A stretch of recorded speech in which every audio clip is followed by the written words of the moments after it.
As always, I open with a little atmosphere.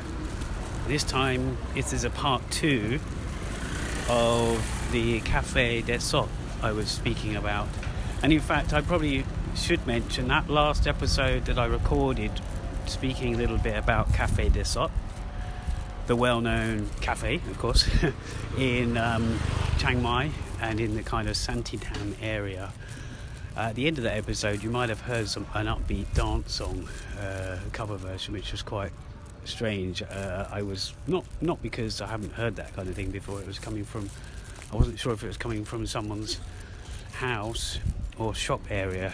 It was on the road. It was clearly not. It could have easily been a premises, so I don't know if it was. Anyway, so what I was going to say was about Café De Sot. At first I didn't really want to go there. I just thought it looked a bit, not to use the word maybe pretentious, you know. I thought, well, this isn't my kind of place. I'd rather go to a cafe that's different light as well. I like some darkness and some quiet and some space, and I like to just get on with stuff if I can. Obviously it's not that easy. Sometimes I get distracted. I need to get into the process of what I'm doing, you know. It takes some motivation sometimes just to get into my creativity, or just catch up on general life things on my phone or on my laptop or what have you. Anyway, so I wasn't sure about it. My friend, a friend that I've met here, she's not Thai, she's not English, she's from China, and she speaks very good Thai actually, and pretty good English as well. And she said, let's go there, let's meet there. So we'd met a couple of times. Well, I think that might have been the first time we met, but either way, I thought, that's a bit of a walk, because it's not that far, but again, I like my very local area. I thought, it's a bit of a wander. But I just had this vision in my mind, what I'd seen that day, which was just looking through the window, and you know, it just seemed like not my kind of place. Very white. It looks nice, it's just not my kind of place to sit and do some work, or so I thought. Anyway, we agreed to meet there. I got there earlier, and that place, it's huge inside. First of all, many seats, you know, big tables, small tables, places to get on with your work, or places to catch up. But what is a couple of things that are impressive about it as well is the fact that it's reasonably priced. I thought that would be, I don't know, double the price of a normal coffee or tea or whatever. And it was actually better than some other places I've been to. I don't know what it was, maybe 40 baht, 45 baht. And obviously more or less depending what you order. But the other main thing to take away from this place is, and I mentioned this in the other episode, is the fact that it's glued onto, or it's the outside area is actually, I think, the area of the school for the deaf. I can't pronounce the name. It's quite a long Thai name. I could try and pronounce it. I'm just not there right now, so I'm not going to be able to do a very good job of that. One sec. As you might know, I like to do these on the fly, on the move episodes to get the atmosphere of Chiang Mai. I already run to a couple of other podcasts, one to do with filmmaking and one to do with a country, that's one I specialise in. But that's Korea actually, but it's completely different to my subjects, in which I cover Thailand.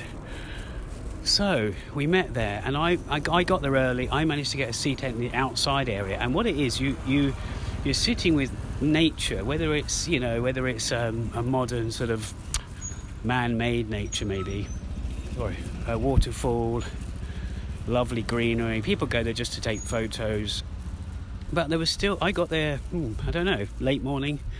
There was still quite a few tables available, and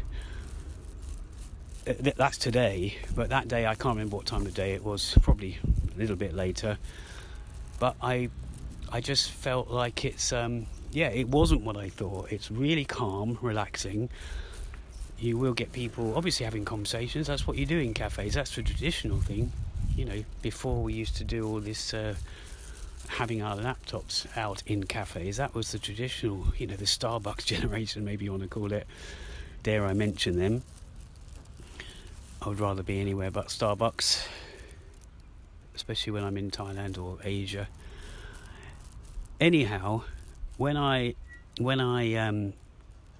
realised that the prices are pretty good, that open air bit, it can't be beaten really. I don't really know. As I say, it's connected to the school for the deaf, so I'm guessing that property, I think someone might have actually told me that it's, that area, that space, that greenery is theirs, but you pretty much, the cafe, now maybe it is that the cafe originated as a part of the school for the deaf, for people visiting, and now it's become its own little thing, but it's still in the courtyard. It probably, in one way, it probably reminds me a bit like, there's a couple of hospitals, one in Bangkok I can think of, one I think in Chiang Mai, where you've got this lovely cafe that's in the grounds of the hospital.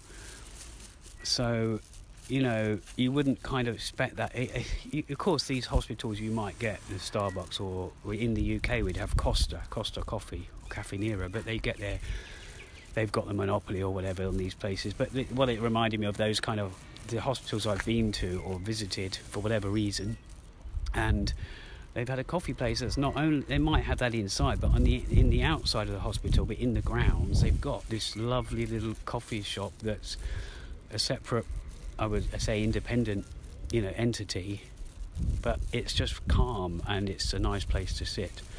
And that's even the one in Bangkok. I think the one I'm thinking of is in Chiang area. So this Café De Sot, yes, they do a great, range of coffees, teas, food. That's probably why there's a big inside area, because people do have meals there. But I do notice mostly people having, I think I might have even got a dessert. No, I can't remember. Anyway, I really wanted to just put this part 2 out because, Café De Sot, I like to support the less popular cafes, and this one is pretty popular. You can't really get much more popular, and there's one or two in my area that get hardly any customers, or it seems that way, and I like to go there if the ambience is right.